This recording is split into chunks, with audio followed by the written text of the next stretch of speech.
jouir du lait et du miel que le Seigneur a prévu, comment faire pour bénéficier de la providence, de la volonté de Dieu qui doit s'accomplir? Vous savez, certains finissent l'année et ils disent que mon année a été désastreuse, c'était compliqué, rien n'a réussi. Mais je veux te poser une question. Qui t'a accompagné dans cette année?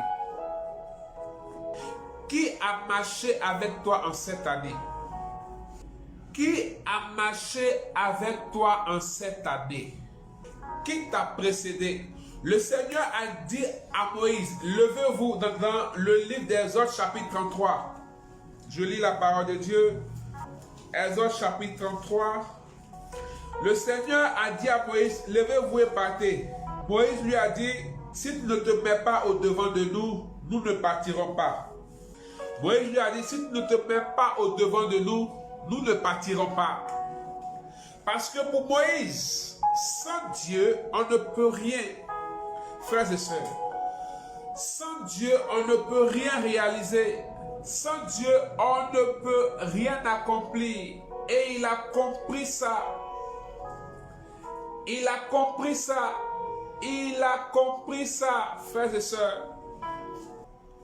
On va lire le texte. Exode 33, le verset 12.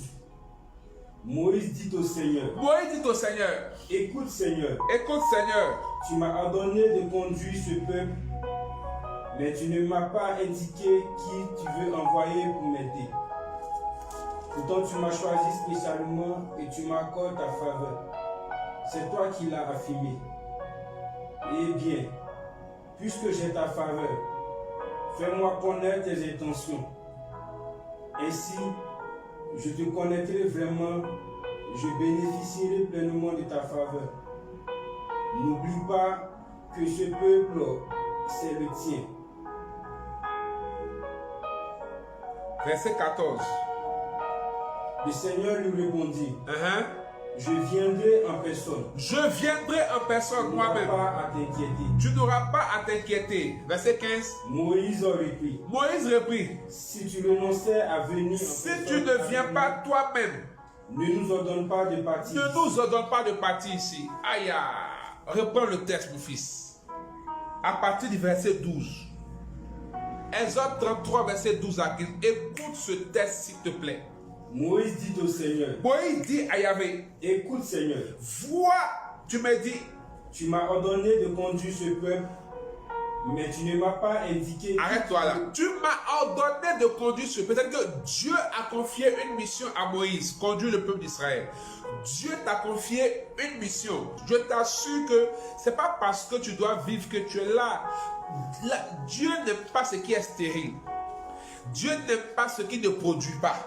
Donc si tu es rentré dans ce territoire, tu as quelque chose à produire. Il y a quelque chose que Dieu a décidé d'accomplir avec toi. Mais comment tu dois rentrer? Comment tu dois jouir de ça? Comment tu dois voir l'accomplissement? Aïe. Moïse avait une mission, conduire le peuple. Moïse devait conduire le peuple. Il dit, tu m'as confié une mission, c'est de conduire le peuple. Mais qu'est-ce qu'il dit à Dieu? Mais tu ne m'as pas indiqué qui tu veux envoyer pour m'aider. Mais tu ne m'as pas indiqué qui tu veux envoyer pour m'aider. Frères et sœurs, regarde, dans cette année, le Seigneur t'a confié certaines choses. Il y a des choses à accomplir. Mais est-ce que même dans le choix de tes associés, même dans le choix de ceux avec qui tu veux marcher pour accomplir cela, est-ce que tu as consulté le Seigneur? Le secret pour jouir du lait et du miel dans ton territoire, c'est la dédicace de ton année au Seigneur. C'est la dédicace de ton année au Seigneur. C'est la dédicace du territoire au Seigneur. Au commencement, Dieu créa. Il faut que Dieu précède toutes choses. La dédicace, c'est offrir. Dédier, c'est offrir. Dédier, c'est présenter. Dédier, c'est confier. Donc, c'est d'offrir ton année, ton territoire et tout ce que cela contient au Seigneur. C'est de confier tout au Seigneur. Car au commencement, Dieu créa. Si Dieu n'a pas créé au commencement, ce n'est pas évident que la grâce de notre Seigneur Jésus soit avec toi. Est-ce que tu sais ça?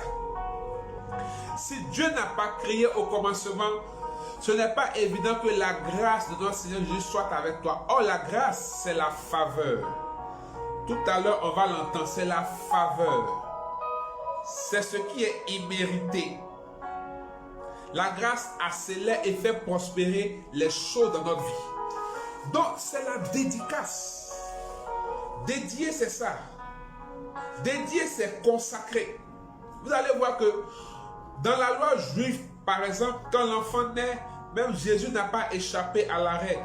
On l'amène au temple pour le présenter au Seigneur, pour l'offrir au Seigneur, pour le dédier au Seigneur.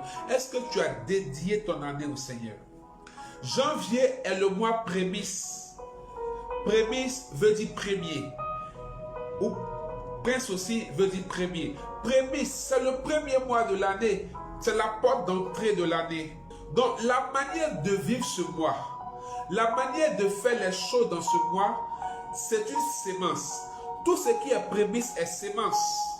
Donc cela va déterminer le reste de ton année. Pourquoi je le dis? On va revenir, on garde le texte, mais on revient à Romains 11, verset 16. Romains 11, verset 16. Romains 11, verset 16. Si la première part du pain est présentée à Dieu, si les prémices sont consacrées au Seigneur, tout le reste du pain lui appartient aussi. La masse aussi est consacrée à Dieu.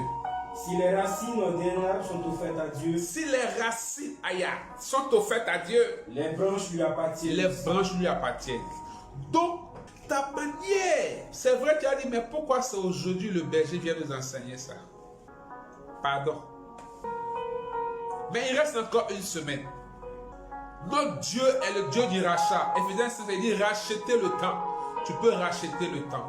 Janvier n'est pas encore fini. Le texte dit, si les prémices sont consacrées, la masse l'est également. Si les racines sont consacrées, sont offertes à Dieu, les branches sont au Seigneur. Donc, si ta manière de vivre ce mois de janvier, les actions que tu poses, ta manière de prier, ce que tu fais de ta vie. Or, il y a deux choses importantes dans la vie, c'est le temps et c'est l'argent. C'est à cause de l'argent, les gens disent que janvier, on a l'impression que c'est 3 mois en 1 mois. On a l'impression que c'est long, parce qu'ils ont tout pris pour fêter. Donc, si tu ne peux pas offrir ton temps au Seigneur, dans ce mois de janvier, combien de temps tu as donné au Seigneur? Quelle sémence de ton temps tu as fait? À quoi a servi ton temps? Quelle sémence de ton temps tu as fait?